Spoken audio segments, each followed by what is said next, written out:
అసలు ఈ vehicle insurance కింద ఏమేమి కవర్ అవుతాయి? ఇందాక మీరు చెప్పారు థర్డ్ పార్టీ, తర్వాత ఒక్కోసారి చోరీస్ జరుగుతూ ఉంటాయి. మనం ఎక్కడో రైల్వే స్టేషన్ దగ్గర లేకపోతే సమ్వేర్ ఎక్కడో పబ్లిక్ ప్లేస్ లోనో మనం పార్క్ చేస్తూ ఉంటాం. అలాంటప్పుడు క్రికెట్ స్టేడియంస్కి వెళ్తాం, అక్కడ ఎక్కువ జరుగుతూ ఉంటాయి.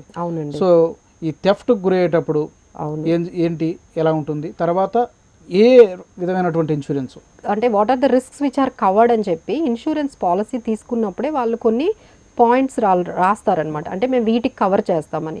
ఒకసారి మీరు అది చదువుకున్నారనుకోండి, యూ కెన్ అండర్స్టాండ్. అంటే ఫైర్ యాక్సిడెంట్ అయితే కవర్ చేస్తారా, మీరు అన్నట్టుగా థెఫ్ట్కి కవర్ చేస్తారా, లేకపోతే రైట్స్లో ఏదో జరిగింది మీ వెహికల్కి, అక్కడ పార్క్ చేశారు, that was right was happen, so అది కవర్ చేస్తారు. ఇలా వాళ్ళైతే మొత్తం అన్ని రిస్క్స్ అన్నీ రాస్తారండి. లేదు యాక్సిడెంట్స్, చిన్న చిన్న యాక్సిడెంట్స్ అయినప్పుడు డ్యామేజెస్ జరుగుతూ ఉంటాయి.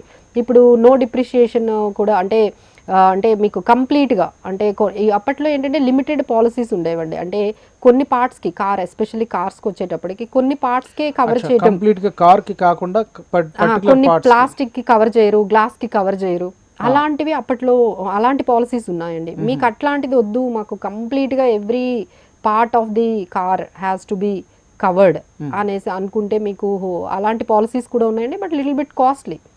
మీకు బడ్జెట్కి తగ్గట్టుగా పాలసీలు మార్కెట్లో ఉన్నాయి. అలా పార్ట్ వైజ్ మనం ఇన్సూర్ చేయాలనుకుంటే కనుక విల్ ఇట్ బి కాస్ట్లియర్, ఎక్కువ అవుతుంది? అవునండి, ఎక్కువ అవుతుంది. కంప్లీట్గా వాళ్ళు అంటే ఇంకా ఏమి డిప్రిషియేషన్స్ కూడా తీసుకోకుండా ఇంకా అన్ని పార్ట్స్ని కూడా కవర్ చేసుకుంటే ప్లాస్టిక్ అని గ్లాస్ అని ఏది చేయకుండా మీకు మొత్తం కవరేజ్ ఇచ్చే పాలసీస్ ఉంటాయండి, కంపల్సరీ ఉంటాయి. But it will be little bit costlier.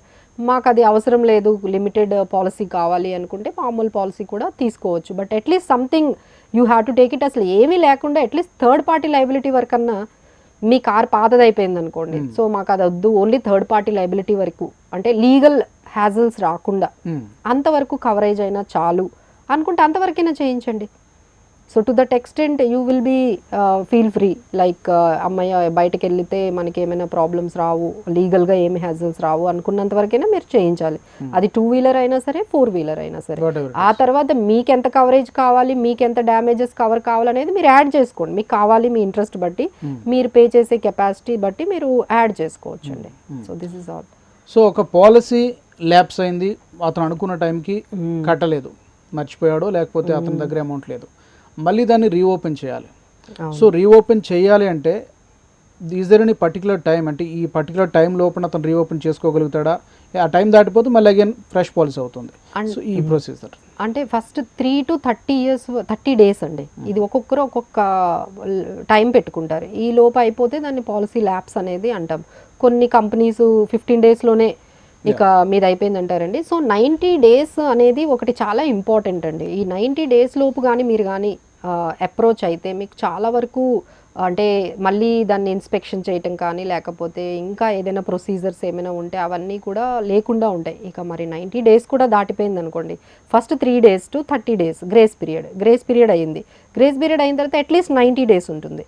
ఆ 90 days కూడా ల్యాప్స్ అయిపోతే ఇంకా కాన్సిక్వెన్సెస్, ఇంకా మరి వాళ్ళు ఏం చెప్తే insurance company how ever they wanted, మీరు అది చేయించండి, మళ్ళీ ఇన్స్పెక్ట్ చేయించండి, ప్రీమియం ఎక్కువ కట్టండి, అలాంటివి ఏమైనా వాళ్ళు తీసుకురావచ్చు, కొత్త ఇవి తీసుకురావచ్చు. అసలు మేము ఇవ్వను అని కూడా వాళ్ళు రిజెక్ట్ చేయొచ్చు, అనొచ్చు.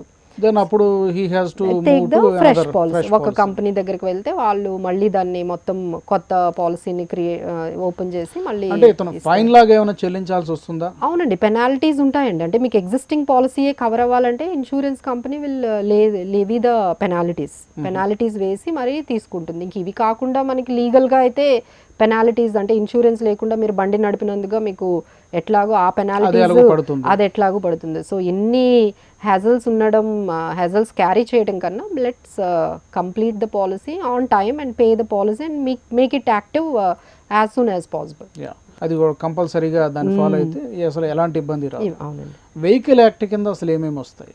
వెహికల్ యాక్ట్ కింద ఎక్కువగా థర్డ్ పార్టీనే వాళ్ళు కవర్ చేశారండి. అంటే మీ ద్వారా పెడిస్ట్రీషియన్స్ అంటే నడుస్తున్న వాళ్ళు కానీ లేకపోతే మీ ద్వారా ఎదుటి వెహికల్ ఆపోజిట్ ప్యాసింజర్ ఎవరెవరైతే ఉన్నారో లేకపోతే వాళ్ళ వెహికల్ వాటిని వారికే వాళ్ళు కవర్ చేశారండి. అంటే దాన్నే మనం థర్డ్ పార్టీ లైబిలిటీ అనేది అంటాము. అవన్నీ మనకి దీంట్లో కవరేజ్ అయిపోతాయి.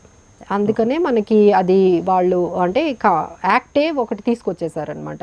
వాళ్ళని కవరేజ్ అంటే వాళ్ళ వరకు ఇబ్బంది లేకుండా, వాళ్ళకి ఇబ్బంది లేకుండా, మీ వల్ల వాళ్ళకి జరిగిన ఏదైతే ఉంటుందో ఆ కాంపన్సేషన్ అనేది మీకు పాలసీ ఉందనుకోండి, ఇన్సూరెన్స్ కంపెనీ అనేది పే చేస్తుంది. సో అతను జాబ్ నుంచి అతను చెల్లించాల్సిన అవసరం రాదు. అదే మీకు పాలసీ లేదనుకోండి, ఇప్పుడు వాళ్ళ కాంపన్సేషన్స్, పెనాలిటీస్ ఇవన్నీ కూడా మీరు చాలా వరకు ఎక్కువ అయిపోతాయి. ఇంకా పే చేయాల్సిన అవసరం ఇంకా ఎక్కువ ఉంటుంది. మీరు పెట్టుకోవాల్సి ఉంటుంది ఇవన్నీ. ఆ కాంపన్సేషన్ వాళ్ళకి ఎంతైతే డ్యామేజెస్ జరిగాయో ఆ డ్యామేజెస్ అన్నీ పెట్టుకున్నా ఇంకా కొన్ని పెనాలిటీస్ ఇంకా లెవీ అవుతూనే ఉంటాయి. దట్స్ ద మెయిన్ డిఫరెన్స్ అనమాట. ఈ కాంపన్సేషన్ అనేది పే చేయడం అనేది కొంచెం మనకి హ్యాజల్ ఫ్రీ అవుతుంది. అంటే ఇది అన్నిట్లోనూ ఇంక్లూడ్ అయి ఉండదు. ఇప్పుడు థర్డ్ పార్టీ చెల్లించాల్సింది ఏదైతే ఉందో, ఎప్పుడైనా ఏదైనా జరిగిన పెడెస్ట్రియన్స్ కావచ్చు, లేకపోతే వేరే అవతల నుంచి వచ్చినటువంటి అతని వెహికల్ కూడా ఉండొచ్చు. సో దాంట్లో ప్రతి పాలసీలు ఇంక్లూడ్ అయి ఉండదు, ఇది సెపరేట్. లేదండి, అంటే ఇది కంపల్సరీ తీసుకున్నప్పుడే థర్డ్ పార్టీ లైబిలిటీ ఇస్తారు. ప్లస్ మీకు కూడా కవరేజ్ కావాలంటే కాంప్రహెన్సివ్ పాలసీకి వెళ్ళిపోవచ్చు. ఇదైతే ఉంటుంది ప్రతి పాలసీలోని. ఫస్ట్ ఇది కంపల్సరీ, తర్వాత మీది కావాలా లేదా అనేది మీకు ఆప్షన్ ఇచ్చారు. ఇప్పుడు మనకి లైఫ్ ఇన్సూరెన్స్ లాగా అది మీ లైఫ్ కాబట్టి మీ లైఫ్కి అవతల వాళ్ళకి ఇంపార్టెన్స్ ఇచ్చారు. ఇప్పుడు మీ లైఫ్కి, మీ కార్కి అది మీ రెస్పాన్సిబిలిటీ కాబట్టి అది మీ ఇష్టం. మీకు కావాలి అనుకుంటే తీసుకోండి, లేదు అంటే డ్యామేజెస్ మీకు అవుతాయి. బట్ ఆపోజిట్ పర్సన్కి మాత్రము కవరేజ్ అనేది యాక్ట్ ప్రకారము వాళ్ళని ప్రొటెక్ట్ చేశారనమాట. కాంపన్సేషన్స్ అవన్నీ కూడా మీరు ఇవ్వకపోతే ఇన్సూరెన్స్ కంపెనీ అయినా కనీసం పే చేస్తుంది అనేది వాళ్ళు వెసులుబాటు ఇచ్చారండి.